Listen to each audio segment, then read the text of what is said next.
దేవుడు రక్షించి నువ్వు అక్కడ ఉండు, నేను మరలా వస్తాను, ఒక సమయాన్న నేను తీసుకొని వెళ్తాను అని చెప్పిన దేవుడు కాదు. రక్షించినది మొదలు మన చేయి పట్టుకున్నవాడు ఇప్పుడు కూడా మన చేయి పట్టుకొని అంతము వరకు మనతో ఉండి మనల్ని నడిపించి వాడై ఉన్నాడు. మనము అడుగక ముందే మనల్ని రక్షించిన వాడు, మనము అడుగకనే మన తోడుండి నడిపిస్తున్న దేవుడు, మన పక్షమున ఉన్న దేవుడు.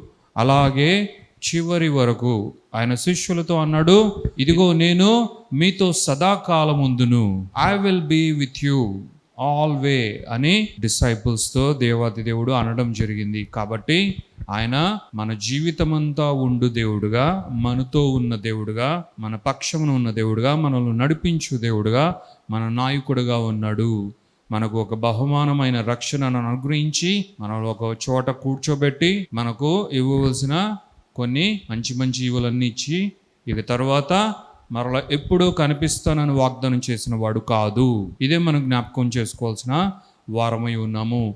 మన దేవునితో మనము ప్రయాణము ఆరంభించాము అంటే మన దేవునితోనే మన ప్రయాణము ముగించవలసిన వారమై ఉన్నాము.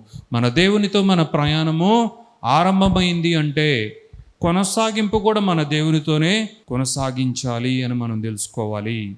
ఈ కొనసాగింపు చివరి వరకు కొనసాగింపబడి మనము మన పరుగు పందెమును తుదముట్టించు వారుగా చేసి ఆయన మనకు బహుమానాన్ని అనుగ్రహించే దేవుడుగా, మనకు జీవ గ్రంథమైన బైబిల్, దేవుని యొక్క పరిశుద్ధ గ్రంథంలోని వాక్యము మనకు వాగ్దానం చేస్తుంది. దేవుడు మనల్ని ఎప్పుడు కూడా ఉజ్జీవింప చేస్తూనే ఉన్నాడు. ఆయన మనల్ని పురికొల్ప చేస్తూనే ఉన్నాడు. ఆయన మనల్ని పైకి లేవనెత్తుతూనే ఉన్నాడు.